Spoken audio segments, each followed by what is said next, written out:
Halo Sobat Garuda, selamat datang di channel Zona Timnas Indonesia, tempat di mana kita kupas tuntas semua hal menarik seputar sepak bola Indonesia dan Timnas Indonesia.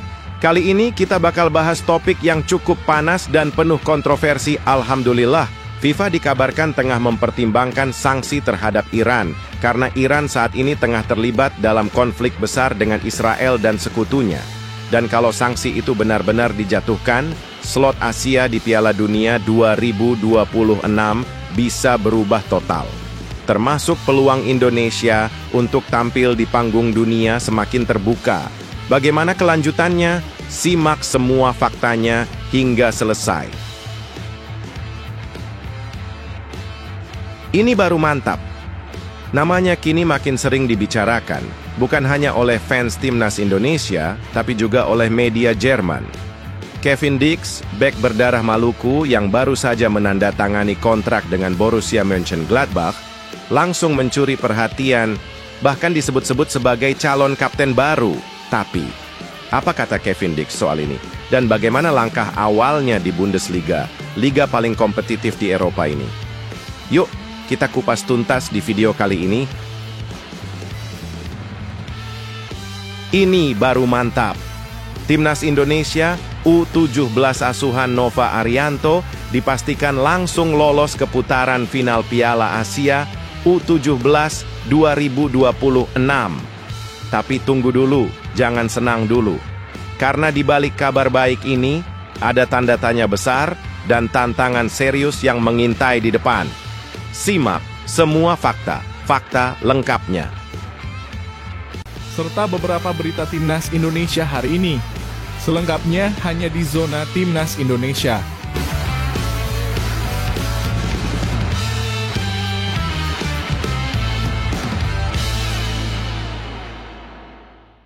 Sebelumnya jangan lupa subscribe channel ini supaya tidak ketinggalan berita Timnas Indonesia. Alhamdulillah, FIFA dikabarkan tengah mempertimbangkan sanksi terhadap Iran, karena Iran saat ini tengah terlibat dalam konflik besar dengan Israel dan sekutunya. Dan kalau sanksi itu benar-benar dijatuhkan, slot Asia di Piala Dunia 2026 bisa berubah total. Termasuk peluang Indonesia untuk tampil di panggung dunia semakin terbuka. Bagaimana kelanjutannya? Simak semua faktanya hingga selesai. Kita mulai dulu dari fakta yang menggembirakan. Timnas Indonesia berhasil lolos ke babak keempat kualifikasi Piala Dunia 2026 Zona Asia. Ini adalah pencapaian bersejarah, karena terakhir kali kita nyaris sampai di level ini. Sudah sangat lama, skuad asuhan Patrick Kluivert, legenda Belanda, menunjukkan perkembangan pesat. Dari pertandingan melawan Irak hingga kemenangan epik atas Filipina, kita semua tahu bahwa Garuda kini terbang lebih tinggi. Namun di luar lapangan, badai geopolitik tengah mengguncang dunia. Iran, salah satu kekuatan utama Asia dalam sepak bola, kini berada di ujung tanduk akibat konflik militer yang makin memanas. Pada 23 Juni 2025, Iran dilaporkan menyerang pangkalan udara Al-Udeid di Qatar sebagai balasan atas serangan udara Amerika Serikat ke fasilitas nuklir mereka di Fordo, Natanz, dan Isfahan. Situasi ini membuat banyak pihak khawatir, termasuk FIFA. Ingat kasus Rusia di tahun 2022? Negara itu langsung dicoret dari semua kompetisi FIFA dan UEFA karena invasi ke Ukraina. Nah, Iran bisa saja mengalami hal yang sama jika konflik tak segera reda. Pertanyaan besarnya adalah, kalau Iran dicoret, apakah Indonesia langsung dapat jatah Piala Dunia? Jawabannya, sayangnya, tidak semudah itu, Ferguson. Menurut regulasi FIFA, tidak ada sistem pengganti otomatis untuk tim yang didiskualifikasi. Artinya, Indonesia tetap harus berjuang keras di babak keempat. Tapi, bukan berarti peluang itu hilang. Kalau Iran benar-benar didiskualifikasi, FIFA kemungkinan akan mengatur ulang slot dan format kualifikasi, atau membuka jalur tambahan bagi negara yang tampil impresif di fase akhir seperti Indonesia. Piala Dunia 2026 akan jadi turnamen terbesar dalam sejarah. 48 negara peserta. 9 slot untuk Asia saat ini, 6 negara Asia sudah hampir pasti lolos langsung, yaitu Jepang, Korea Selatan, Australia, Uzbekistan, Yordania, dan Iran jika tidak dicoret. Kalau Iran gugur, bisa jadi slotnya diberikan ke tim Asia lain lewat jalur klasemen atau playoff tambahan. Disinilah peluang Indonesia makin terbuka. PSSI sendiri telah menyiapkan langkah serius. Dari pemusatan latihan, uji coba internasional, hingga evaluasi performa. Semua dilakukan untuk memastikan Marcelino Ferdinand, Asnawi, Jay Idzes, dan kawan-kawan bisa tampil optimal di babak keempat yang dimulai Oktober 2025 nanti. Kapten Timnas, Jay Idzes, bahkan menegaskan, tidak ada jalan pintas, kami harus menyelesaikan setiap pertandingan dengan konsentrasi penuh. Semangat seperti ini yang bikin kita sebagai supporter ikut terbakar. Kita nggak bisa cuma berharap keajaiban dari konflik negara lain. Kita harus yakin kalau Indonesia bisa lolos karena kualitas, bukan karena diskualifikasi tim lain. Tapi tetap menarik untuk kita simulasikan. Jika Iran resmi dicoret, FIFA bisa membuka satu slot langsung baru atau menambahkan babak playoff ekstra. Negara seperti Indonesia, Irak, Oman, atau Uni Emirat Arab bisa jadi kandidat kuat untuk mengisi kekosongan itu. Jika Indonesia tampil konsisten dan lolos dari grup neraka di babak keempat, maka peluang kita main di Kanada, Meksiko, atau Amerika Serikat akan semakin nyata. Sobat Garuda, jalan menuju Piala Dunia memang tidak pernah mudah. Tapi sekarang, kita sudah lebih dekat dari sebelumnya. Apakah konflik geopolitik akan jadi pintu masuk tak terduga? Ataukah kita harus tetap fokus pada perjuangan di lapangan? Yang jelas, mimpi itu kini bukan sekadar mimpi. Tinggal sejauh satu langkah besar lagi. Indonesia bisa, Garuda di dadaku. Kalau menurut kalian, apakah Indonesia layak diberi slot otomatis jika Iran dicoret? Ataukah kita harus tetap tempur habis-habisan di babak keempat demi lolos murni? Tulis pendapat kalian di kolom komentar. Kita diskusi bareng. Dan jangan lupa like, subscribe, dan nyalakan loncengnya biar gak ketinggalan update terbaru dari dunia sepak bola Indonesia.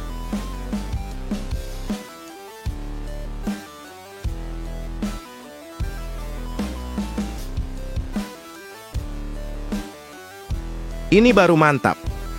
Namanya kini makin sering dibicarakan, bukan hanya oleh fans timnas Indonesia, tapi juga oleh media Jerman. Kevin Dix, bek berdarah Maluku yang baru saja menandatangani kontrak dengan Borussia Mönchengladbach, langsung mencuri perhatian, bahkan disebut-sebut sebagai calon kapten baru. Tapi, apa kata Kevin Dix soal ini? Dan bagaimana langkah awalnya di Bundesliga, liga paling kompetitif di Eropa ini?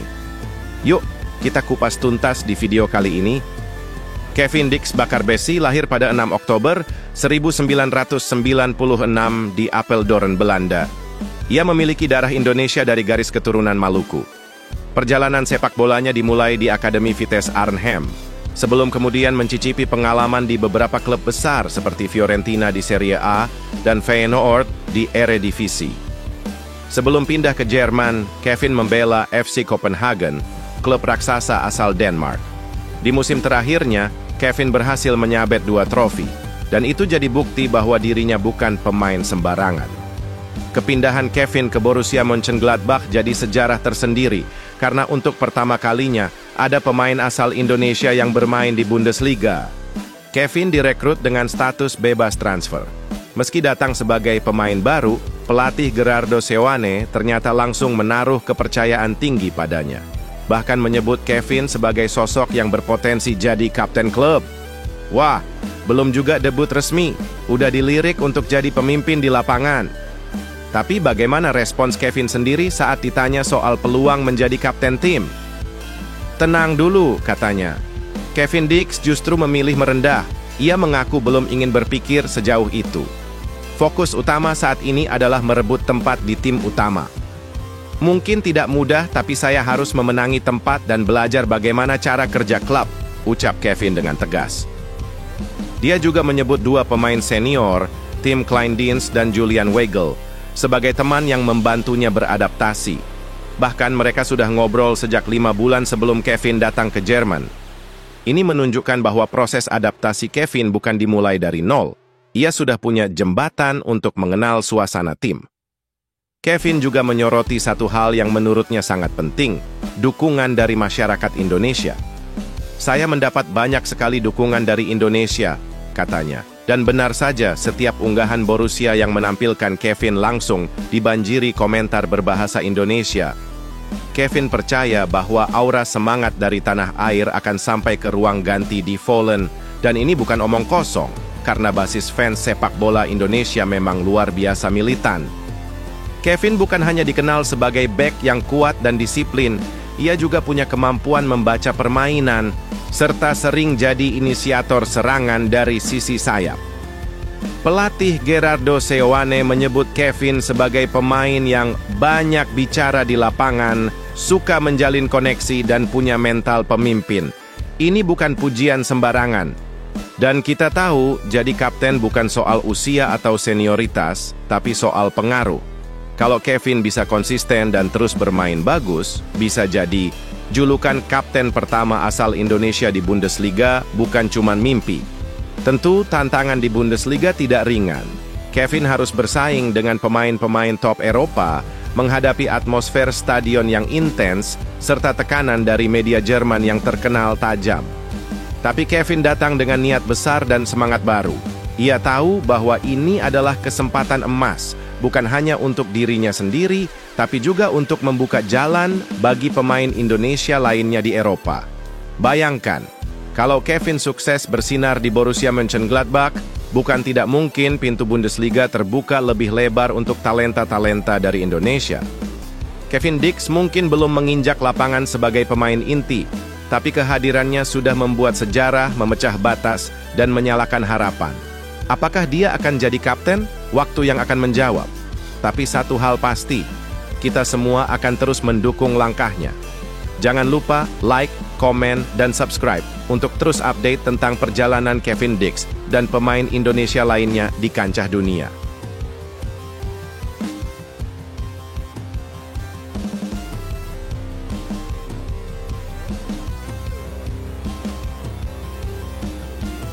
Ini baru mantap. Timnas Indonesia U17 asuhan Nova Arianto dipastikan langsung lolos ke putaran final Piala Asia U17 2026.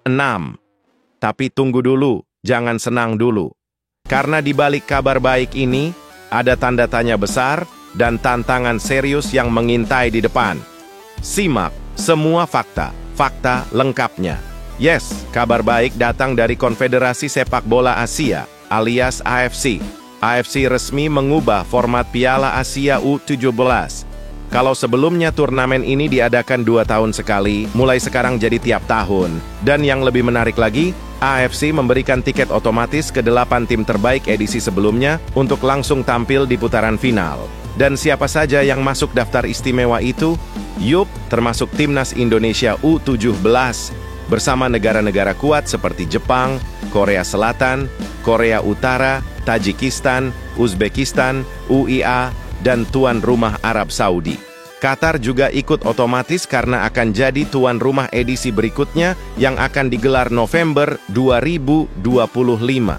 Jadi bisa kita bilang, timnas kita benar-benar ketiban durian runtuh. Jadi, kenapa AFC tiba-tiba ubah format ini? Alasannya cukup logis. Mereka ingin mempercepat siklus kompetisi usia muda di Asia. Dengan kompetisi tiap tahun, diharapkan bibit-bibit muda di negara Asia bisa lebih cepat matang dan bersaing di level dunia. Dan keputusan ini juga bikin negara-negara seperti Indonesia yang tadinya susah tembus ke final, punya peluang besar untuk berkembang lebih cepat. Tapi, ini bukan berarti semuanya jadi lebih gampang ya. Karena justru tantangan barunya jauh lebih berat. Nah, ini dia bagian yang harus kita waspadai. Karena dapat tiket otomatis ke babak final, artinya timnas U17 kita tidak akan bertanding di babak kualifikasi.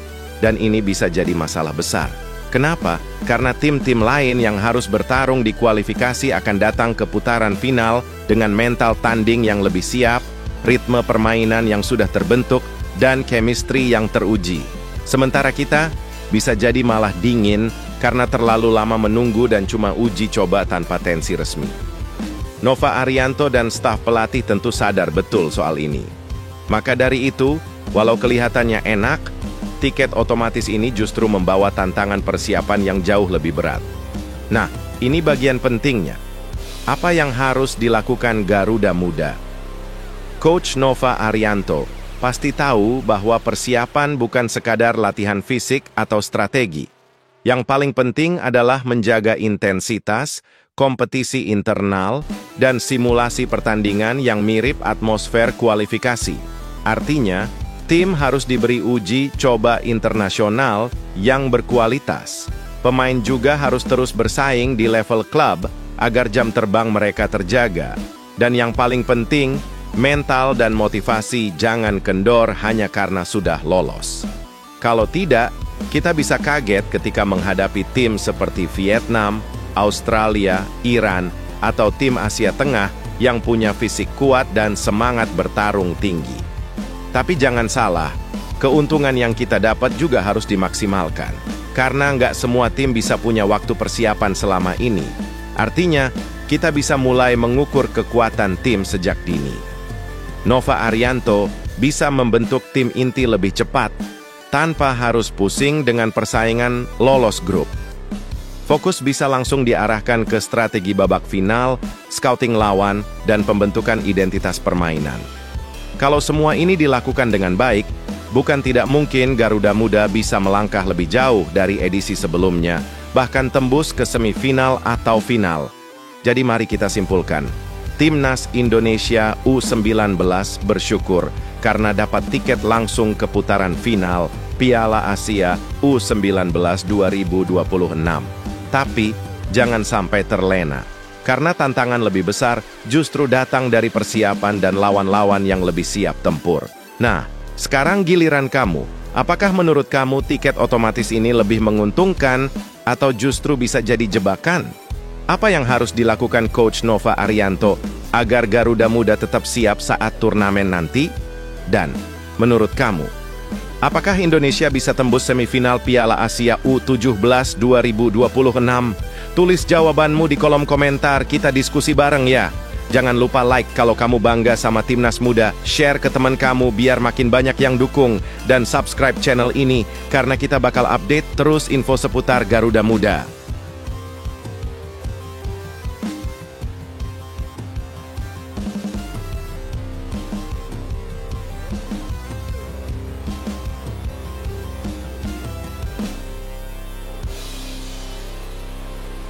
Heboh, Patrick Kluivert. Mesti waspada di kualifikasi keempat Piala Dunia. Erick Thohir blak-blakan, beri pengakuan. Mengejutkan soal target Patrick Kluivert di putaran keempat kualifikasi Piala Dunia 2026. Apakah ia bisa menjawab harapan besar PSSI atau justru akan jadi tekanan yang berat baginya? Yuk, kita bahas sama-sama sampai tuntas. Jangan lupa subscribe, like, dan aktifkan lonceng supaya nggak ketinggalan kabar terbaru seputar Timnas Indonesia. Teman-teman, mari kita mulai dari pencapaian luar biasa Timnas Indonesia sejauh ini. Di bawah asuhan pelatih sementara sebelumnya, kita berhasil finish di posisi keempat klasemen grup pada putaran ketiga, kualifikasi Piala Dunia 2026. Hasil ini membawa kita ke babak selanjutnya, putaran keempat. Ini bukan hal yang kecil. Mengingat posisi Indonesia di ranking FIFA dan sejarah kita di ajang kualifikasi Piala Dunia, ini jelas sebuah lompatan besar. Bahkan bisa dibilang, ini babak penentuan hidup dan mati bagi ambisi kita menuju panggung dunia. Masuknya Patrick Kluivert sebagai pelatih kepala membawa ekspektasi tinggi. Siapa yang nggak kenal Kluivert? Mantan striker legendaris Barcelona dan Timnas Belanda yang kini diberi tanggung jawab besar untuk membawa Indonesia lebih dekat ke mimpi besar, tampil di Piala Dunia. Namun, beban ini bukan beban biasa. Ketua Umum PSSI, Erick Thohir, terang-terangan mengatakan bahwa Kluivert ditargetkan membawa Indonesia meraih hasil maksimal di putaran keempat. Ini jelas bukan sekadar main-main. Yang bikin menarik, Erik juga bilang bahwa meski hasil penting, pembangunan sepak bola itu nggak bisa instan. Harus sabar, tapi tetap saja, publik Indonesia menuntut hasil nyata. Apakah Kluivert siap dengan tekanan ini? Putaran keempat akan digelar di Arab Saudi dan Qatar, dua negara yang akhirnya dipilih AFC sebagai tuan rumah.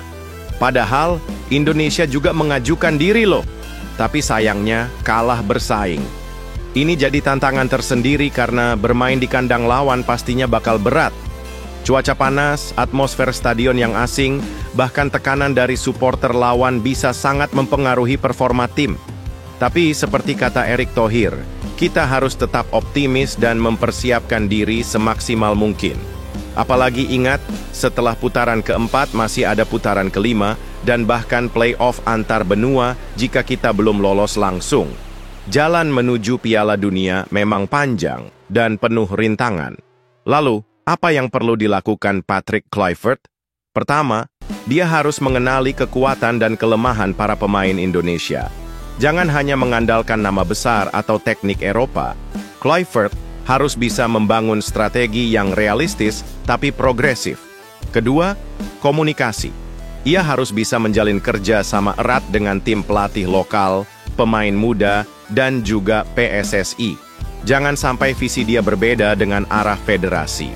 Ketiga, mentalitas. Bermain di fase seperti ini bukan cuma soal taktik, tapi soal mental.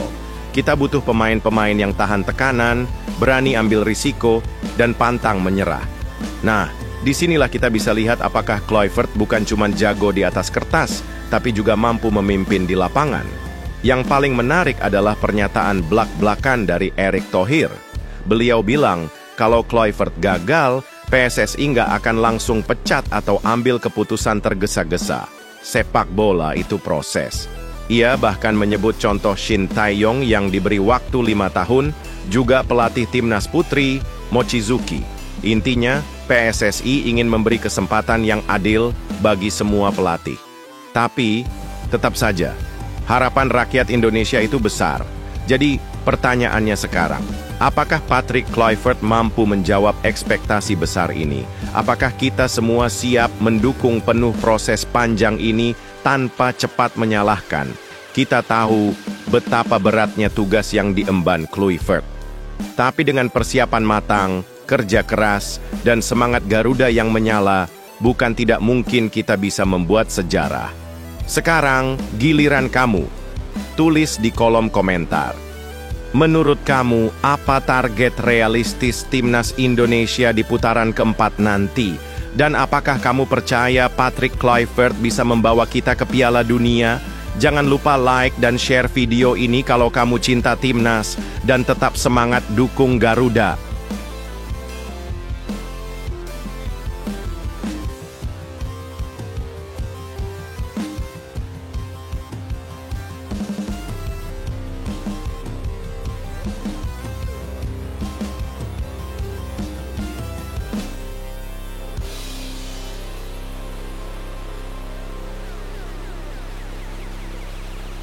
Mantap, kepulangan Ole Romeni ke Indonesia bersama klubnya Oxford United dan drama cuaca Jakarta yang bikin rekan-rekannya ngos-ngosan. Ini bukan soal timnas, tapi tentang turnamen pramusim Piala Presiden 2025 yang bakal jadi tontonan seru banget. So, siap-siap simak cerita lengkapnya sampai akhir, karena ada fakta-fakta menarik, kesan pribadi Ole Romeni, dan juga tips dari dia buat pemain asing yang baru pertama kali ke Jakarta. Piala Presiden 2025 bukan sekadar turnamen pramusim biasa. Kali ini, kita kedatangan tamu istimewa dari Inggris, yaitu klub Oxford United, tim yang musim lalu promosi ke EFL Championship, Divisi 2 Liga Inggris. Dan yang bikin makin spesial, mereka datang bersama bintang timnas Indonesia, Ole Romeni. Yes, Romeni datang ke Indonesia bukan untuk membela Garuda, melainkan untuk memperkuat klubnya sendiri di ajang ini. Oxford United tergabung di grup A bersama Liga Indonesia All-Star dan Arema FC. Sedangkan grup B diisi oleh Port FC dari Thailand, Persib Bandung, dan Dewa United. Ini kesempatan langka buat para fans di Indonesia bisa nonton langsung klub Eropa main di kandang kita. Nah, di balik antusiasme itu, ada cerita menarik dari balik layar. Ternyata para pemain Oxford United dibuat kaget dengan cuaca panas dan lembab di Jakarta. Baru sehari mendarat di Indonesia, mereka langsung menjalani latihan perdana. Dan hasilnya, banyak yang megap-megap. Bahkan Ole Romeni bilang langsung, latihan hari ini sangat sulit. Beberapa pemain kami tidak terbiasa. Buat pemain yang biasa latihan di suhu 15-20 derajat Celcius, disambut matahari 33 derajat Jakarta jelas bukan perkara mudah. Ole bilang mereka harus banyak minum air, istirahat cukup, dan benar-benar menjaga kondisi. Sebagai pemain yang sudah beberapa kali datang ke Indonesia, Ole Romeni langsung ambil peran penting. Bukan hanya sebagai striker, tapi juga pemandu cuaca buat teman-teman setimnya. Dia kasih tips buat para pemain Oxford. Jangan maksa latihan keras di awal. Banyak hidrasi. Tidur cukup dan jangan langsung keluyuran malam. Makan makanan yang ringan tapi bergizi. Kesan profesional dan pengalaman Romeni benar-benar terasa di sini. Dia tahu gimana kerasnya cuaca Asia Tenggara. Dan ia nggak mau rekan-rekannya tumbang sebelum pertandingan dimulai. Yang bikin haru juga, Romeni sempat cerita tentang momen aneh tapi menyenangkan saat balik ke Indonesia. Tapi kali ini bukan untuk timnas. Ia bilang, ketika saya melihat kitman Oxford United di hotel yang biasa dipakai timnas, saya langsung merasa ini sedikit gila. Bayangin aja, biasanya datang pakai seragam merah putih, kali ini datang pakai baju Oxford United, tapi tetap nginep di hotel yang sama. Kesan nostalgia ini bikin Romeni makin bersemangat tampil di Piala Presiden 2025. Meski pramusim, Oxford United datang dengan mental juara. Romeni tegas bilang bahwa mereka tetap ingin memenangi semua pertandingan di turnamen ini. Tapi tentu, lawan-lawan mereka juga nggak bisa dianggap remeh. Arema FC, tim tradisional dengan basis fans fanatik. Liga Indonesia All-Star, kumpulan pemain top dari berbagai klub lokal. Dan jangan lupa di grup lain ada Persib Bandung, klub besar Indonesia yang selalu lapar kemenangan. Dewa United dan Port FC, dengan nama-nama seperti Asnawi Mangkualam, juga siap memberi kejutan. Turnamen ini jelas bakal seru, kompetitif, dan pastinya jadi hiburan menarik buat semua fans bola tanah air. Kita sudah lihat bagaimana Ole Romeni bukan hanya jadi pemain penting di lapangan, tapi juga jadi jembatan budaya antara Inggris dan Indonesia. Ia bisa membaur, memberi tips, dan membawa semangat positif ke teman-temannya dari Oxford. Nah, sekarang giliran kalian untuk ngobrol bareng di kolom komentar. Menurut kamu, apakah Oxford United bisa jadi juara di Piala Presiden 2025? Apakah kehadiran pemain seperti Ole Romeni bisa mempererat hubungan sepak bola Indonesia dengan klub-klub Eropa? Gimana caranya pemain-pemain asing bisa cepat beradaptasi dengan cuaca dan kultur di Indonesia? Tulis pendapatmu di kolom komentar, dan jangan lupa kasih like kalau kamu dukung sepak bola Indonesia makin dikenal dunia. Jangan lupa subscribe dan nyalain loncengnya biar nggak ketinggalan video berikutnya. Sampai jumpa dan salam sepak bola Indonesia!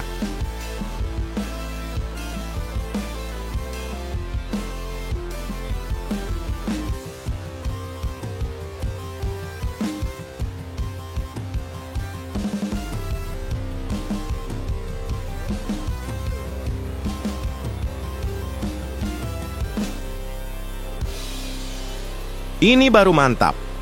Baru saja meraih gelar bergengsi di Belanda, bek kiri timnas Indonesia, Dean James, kini selangkah lebih dekat menuju petualangan baru di Liga Yunani.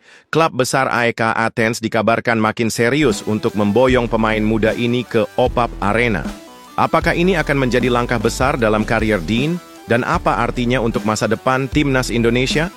Simak semua fakta lengkapnya hingga selesai. Dean James bukan lagi nama asing bagi pecinta sepak bola Indonesia. Meski belum lama memperkuat timnas Garuda, kiprahnya di Eropa terus jadi sorotan. Baru-baru ini, Dean sukses mengantar Go Ahead Eagles menjuarai Piala KNVB 2024/2005 yang merupakan salah satu kompetisi bergengsi di Belanda. Kemenangan ini juga mengantarkan klubnya lolos ke Liga Eropa musim depan, sebuah pencapaian luar biasa. Musim ini, Dean bermain dalam 25 laga dengan kontribusi nyata, 2 gol dan 2 assist. Tidak hanya andal bertahan, Dean juga punya kemampuan menyerang dan melepas umpan-umpan akurat. Gaya bermainnya yang modern, cepat, dan agresif sangat cocok dengan kebutuhan bek kiri masa kini.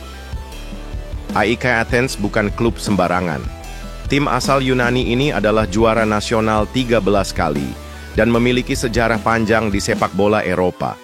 Bermarkas di OPAP Arena yang megah, AEK dikenal sebagai klub yang disiplin dalam pengembangan pemain dan punya basis supporter fanatik.